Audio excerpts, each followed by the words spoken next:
Kali ini perkenalkan nama saya ulang deh. Kali ini perkenalkan nama saya Kocak. Kalau perasaan pas pakai baju itu kayak kita kan belum pernah pakai baju yang kayak gitu ya, benar-benar emang awalnya kita mikir ribet, baju panas, ternyata enggak. Terus juga pas lihat buset cakep juga nih gitu kan, ija-ija gitu. Terus awalnya kayak sempat insecure, aduh kayak pada bagus-bagus menang nggak ya, aduh gimana sih gitu kan, apalagi dari seluruh Indonesia juga begitu Ya, insinyur asik, cakep banget. Oh ya, aku nih penasaran nih, tanggal 3 sama 9 November kemarin kan kalian keberangkat tuh ke Jakarta untuk mengikuti final OPSI. Itu kalian bisa ceritain nggak sih OPSI itu apaan?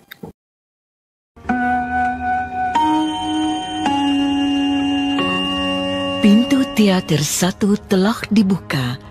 Para penonton yang telah memiliki karcis dipersilakan memasuki ruangan teater.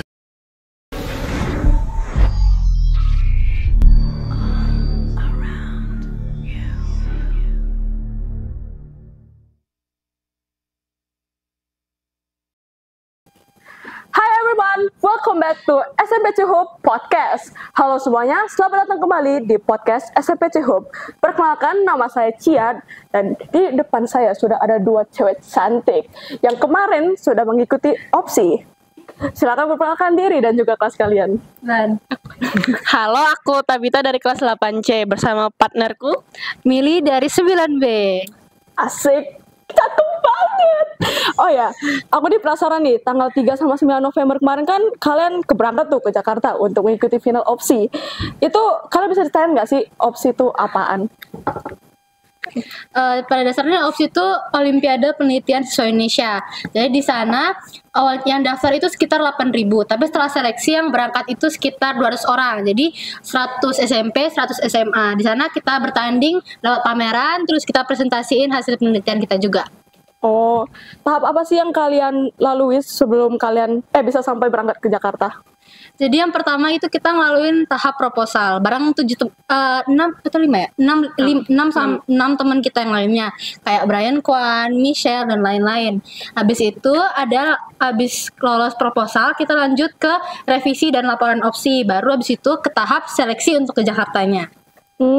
Berarti teman-teman yang lain itu nggak lolos ke Jakarta? Ya. Simpelnya ya.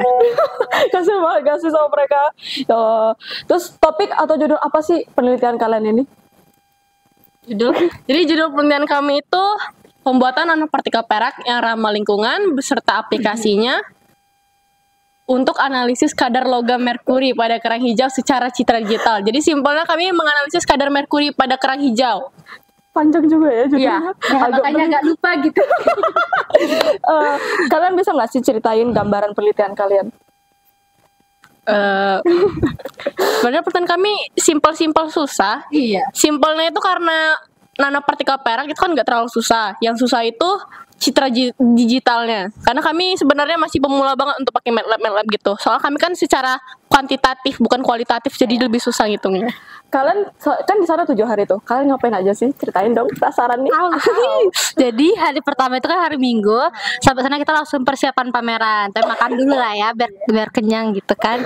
Habis itu hari yang kedua kita pameran. Tapi pakai baju adat. Jadi kita pakai baju adat dari Bengkulu. Habis itu hari ketiga kita kayaknya cuma tiduran aja sekalian belajar karena hari Rabunya kita dapat jadwal presentasi. Habis itu ya Rabu presentasi sekitar 30 menit, Kamisnya kita ada seminar ya. Ada seminar, terus hari Jumat penutupan sama pengumuman. Hari Sabtu kita balik. Iya, balik. Udah tuh gitu doang. Udah gitu doang. Kalian kan tadi bilang pakai baju adat tuh, baju adat dari Bengkulu. Itu gimana sih rasa kalian pas kalian pakai baju Bengkulu itu? Terus kayak perasaan kalian pas ketemu finalis-finalis dari seluruh Indonesia? Kalau perasaan pas pakai baju itu kayak kita kan belum pernah pakai baju yang kayak gitu ya, benar-benar emang awalnya kita mikir ribet, baju panas, ternyata enggak. Terus juga pas lihat buset cakep juga nih gitu kan, ija-ija gitu. Terus perasaan kita lihat finalis yang lain itu kayak mereka keren, iya, terus keren-keren banget. Terus awalnya kayak sempat insecure, aduh kayak pada bagus-bagus menang nggak ya, aduh gimana sih gitu kan, apalagi dari seluruh Indonesia juga begitu. gitu. Insinyur. Tapi kita kan kemarin aku lihat tuh yang ikut parade itu. Itu awalnya gimana sih? Terus gimana sih perasaan kamu pas ikut parade itu? Jadi awalnya aku ditawarin kan lewat chat sama kayak walinya bagian IPAL gitu. Karena cuman yang dari Bengkulu kan cuman kami SMP Karolus, SMP IT Ikro sama SMA IT Ikro. Jadi awalnya itu aku bingung defile itu apa. Jadi ku tanya lah Bu Anu sama Pak Edo, Bu, defile itu apa? Jawabnya apa ini? Jadi Bu Anu sama Pak Edo bilang, jawab aja berkenan Tabita, jawab aja, Bapak juga nggak tahu itu apa. Wah. Jadi gue bilang berkenan lah. Terus tuh waktu kami nyampe hari Minggunya tuh malamnya disuruh latihan defile. Barulah aku tahu kalau defile tuh kayak dia tuh peragaan busana gitu setiap perwakilan daerahnya, perwakilan provinsi. Jadi enaknya tuh udah disorot kamera, salam sama menteri lagi. Oh berarti di sana kan ada tuh lewat kan menteri bapak yang baru tuh, siapa tuh namanya? Pak Abdul Muti. Nggak apa lah guys, sore lah ya Pak. Terus kalian nih pasan kemana sih? Tadi kan Tabita salaman, kamu salaman nggak Bil? Sama bapak tuh? Ya enggak, cuma emang sempet ketemu. Ternyata pas lihat tuh, oh iya lucu gitu, soalnya agak mungil tapi kayak keren. Tapi sayangnya itu kan banyak di stand kita dilewatin. Jadi Pak Abdul Muti waktu itu cuma datang ke beberapa stand. Sayangnya yang kita kayaknya udah nggak cukup waktu karena kan harus cepat-cepat buat pembukaan gitu. Oh berarti nggak sempat saling senyum tah? Ini senyum ya kayak gitu-gitu. Terus Bu Anas videoin, kirim di grup, pamer ke Pak Edo gitu. Aduh kamu ketahuan. Kalian mendapatkan insight baru nggak selama mengikuti proses penelitian untuk opsi ini? Ide, insight. Mungkin semacam ide gitu. Iya, kayak kalau untuk insight kita dapat tentunya kayak kita lihat kan finalis lain tuh pada keren-keren banget judulnya. Mungkin nanti tahun depan kita bisa jadi kayak apa ya, pengen nyoba-nyoba yang kayak mereka juga gitu. Oh ya, demikian awal kan oleh Pak Edo tuh. Terus karena Pak Edo ini ikut penelitian Ostarnas yang 6 itu di Tangerang, diganti tuh sama Bu Anas. Gimana perasaan kalian pas diganti sama Bu Anas? Ada rasa kekhawatiran nggak? Enggak sih kalau kita mah ya. Justru kita malah seneng karena kan kalau beda ya pembimbing cowok sama cewek. Mungkin kalau dari segala kayak bantuan pameran, terus kayak kita dibantu pasangin kostum gitu, sama Bu Anas tuh lebih terjamin gitu. Terus juga kalau sama Pak Edo kan walaupun beda kota gitu juga masih sering teleponan, terus nanya-nanya juga, disuruh baca jurnal. Jadi kita tidak ada ketakutan yang bagaimana gitu. I love you Bu Anas. Yuk, lanjut. Jawab dong Bu Anas. Kalian kan ini nih, apa namanya? Ke Jakarta untuk final opsi ini. Ada nggak sih momen berkesan untuk kalian di sana? Momen berkesan. yang paling pertama ketemu Cogan.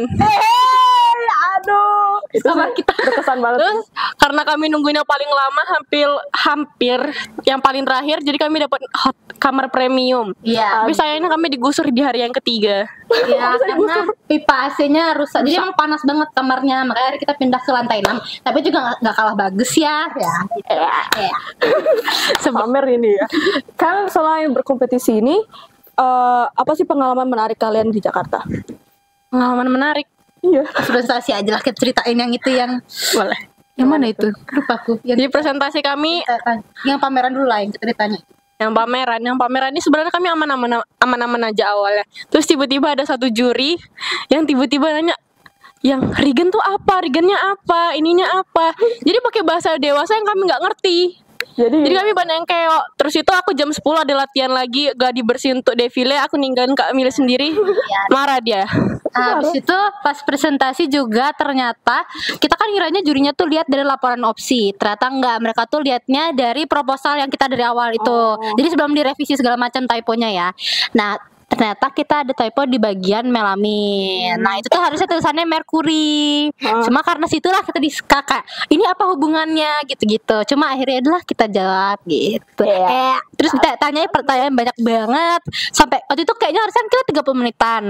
Cuma karena pertanyaannya banyak, akhirnya kita lewat 5 menit sampai 7 menitan gitu. Aduh, berarti menarik banget ya. Tahu. Terus apa rencana kalian selanjutnya setelah mengikuti opsi ini? Rencana? Iya. Awalnya aku pernah ngajak Kak Mili ikut LPB, tapi dia nolak aku. Kenapa nolak Mil? Mau fokus ujian waktu itu kan mau STS. Oh gitu. Soalnya kebanyakan ninggalin pembelajaran gara-gara opsi waktu itu. Oh iya juga sih, opsi butuh waktu lama ya buat ini. Banget. Ya Allah.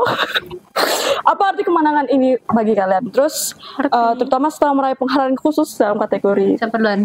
Kakak dulu. Duluan. Kalau arti sebenarnya kayak kita kan awal masih nggak expect kayak bakal menang karena itu kesalahan yang sangat-sangat fatal ya.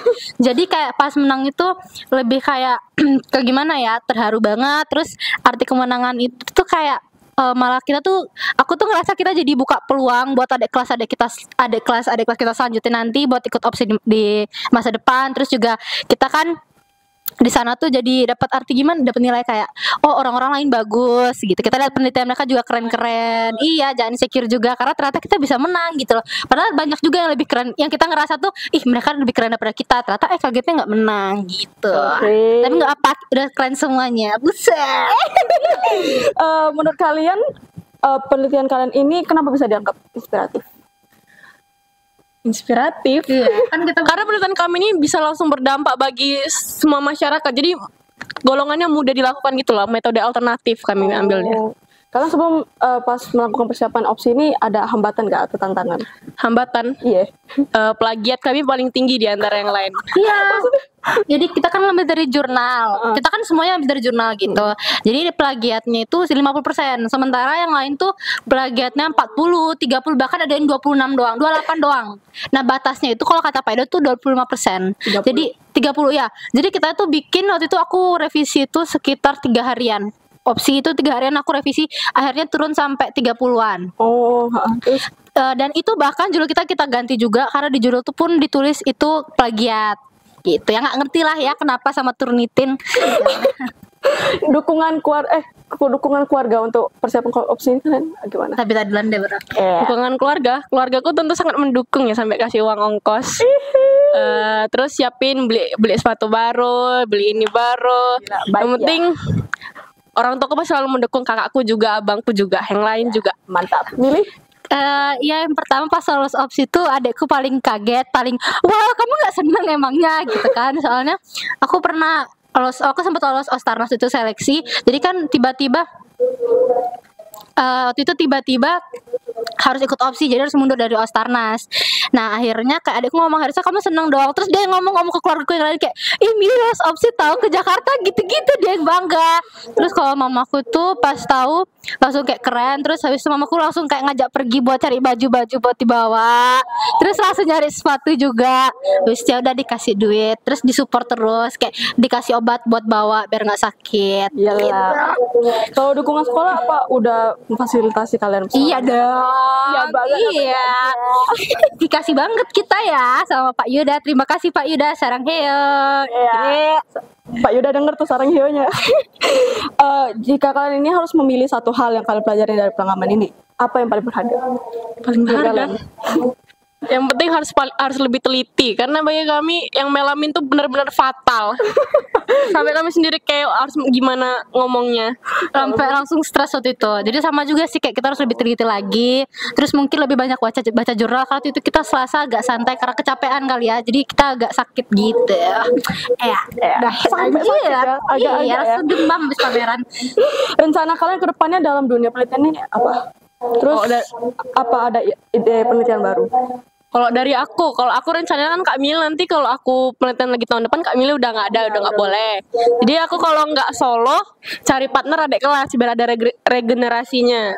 Jadi tapi kalau untuk judul penelitian mungkin mirip-mirip sama yang sekarang untuk lebih mengembangkan lah, yang penting nggak sekeok tahun ini. Kalau aku kemarin aku sempat lihat ada yang bikin buat kanker, deteksi kanker gitu. Jadi aku penasaran, aku pengen nyoba deh mungkin nanti kalau SMA. Jadi mungkin ada lagi gitu, kita coba buat opsi selanjutnya. Buset. Tapi ada partner dadah. Kalian ada nggak sih pesan atau tips untuk siswa lain yang ingin ikut opsi di waktu yang akan datang? Duluan. Buat adik kelas aja kali ya. Iya, boleh. Mungkin awalnya aku juga kayak mikir nggak akan lolos gitu kan, apalagi kan ini nasional, terus dari Kemendikbud juga kan, jadi kayak mikir nggak akan lolos. Cuma buat adik-adik kelas nanti coba-coba aja dulu, kita kan nggak akan tahu apa kita lolos apa enggak, siapa tahu dapat beruntungnya lolos, terus beruntung juga menang gitu. Jadi jangan pernah takut mencoba. Kalau tips dari Tabita gimana tuh? Sama kayak Kak Mil, yang penting jangan pernah takut mencoba, sama kalau bisa cari teman yang sefrekuensi lah gitu, seimbang. Iya. Jangan terlalu Mikirkan yang mana yang bagus gitu. Yang penting sefrekuensi. Terus masih bisa diajak bekerja sama. Ya kalau nggak bisa kerja sama ya sama aja, bohong.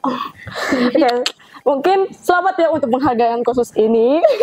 Terima kasih. Terus makasih juga karena udah mau diwawancarain di podcast ini. Dan segitu aja dari kita. Sekian semuanya. Terima kasih. Dadah. Goodbye. Ya Allah, sampai mati.